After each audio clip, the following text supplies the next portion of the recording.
Assalamualaikum warahmatullahi wabarakatuh. Saya Saila Tiara Putri dengan NPM 1840100246, mata kuliah pengukuran kinerja sumber daya manusia, Prodi Manajemen, Fakultas Ekonomi dan Bisnis, Universitas Pasundan. Ini saya akan menjawab pertanyaan dari soal UAS nomor 3 dan 4. Nomor 3, mengapa evaluasi atau pengukuran kinerja SDM sangat penting untuk mengelola manajemen SDM di suatu perusahaan? Alasan perlu manajemen kinerja di suatu perusahaan yaitu perusahaan akan merasakan manfaatnya secara keseluruhan. Manfaat di sini bisa dirasakan oleh pimpinan perusahaan, karyawan, juga bagi perusahaan itu sendiri. Manfaatnya bagi pimpinan perusahaan, tujuan manajemen kinerja perusahaan bagi pimpinan perusahaan yaitu untuk membantu klasifikasi kinerja tim dan individu, juga untuk membantu proses rekrutmen karyawan sesuai dengan kriterianya. Yang kedua, manfaat dan pentingnya bagi perusahaan.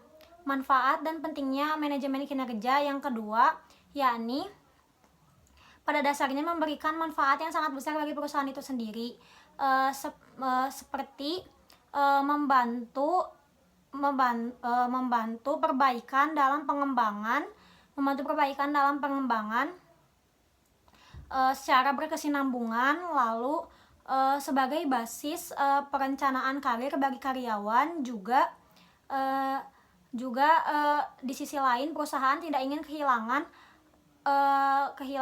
pegawai terbaiknya. Maka dari itu, dengan menerapkan manajemen kinerja bagi perusahaan, ini menjadi landasan untuk mempertahankan pegawai yang berkualitas bagi perusahaan untuk mencapai tujuan perusahaan yang sudah ditetapkan.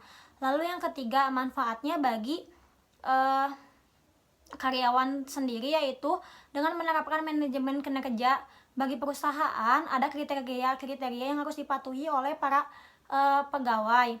Dengan kriteria yang harus dipatuhi tersebut, maka karyawan akan lebih patuh, fokus, dan disiplin. Juga karyawan bisa meningkatkan kinerja juga kemampuannya. Tujuan penilaian kinerja: yang pertama, untuk melakukan analisis kemampuan karyawan secara individu. Yang kedua, untuk membuat karyawan lebih termotivasi. Dan yang ketiga, untuk mengetahui standar hasil yang sudah ditetapkan. Jadi itulah alasan mengapa pentingnya manajemen kinerja bagi suatu perusahaan. Lalu nomor 4, tahapan yang harus dilakukan sebelum perusahaan menyusun sistem penilaian kinerja sumber daya manusia. Sebelum melakukan sistem penilaian kinerja sumber daya manusia, maka tim penilai harus menyusun sistem penilaian kinerja yang akan dilakukan. Seperti yang pertama, tahap perencanaan atau parameter apa saja yang akan dinilai, seperti kesesuaian terhadap deadline. Yang kedua, kepuasan konsumen. Lalu yang kedua, klasifikasi jenis kerja, kinerja manajer, kinerja staf biasa, dan lain-lain. Lalu yang ketiga, klasifikasi tingkat kinerja yang dicapai. Misalnya hasil yang dicapai bila dilihat dari tingkat kepuasan, kuantitas, dan lain-lain. Lalu yang keempat, prosedur pengukuran kinerja. Perangkat yang digunakan meliputi model skala, pengukuran yang dipakai, interval, peringkat, ordinal, dan lain-lain.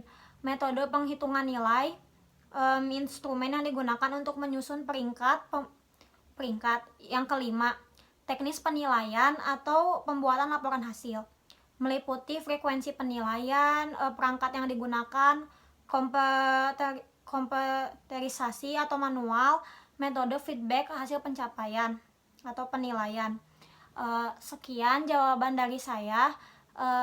Wassalamualaikum warahmatullahi wabarakatuh.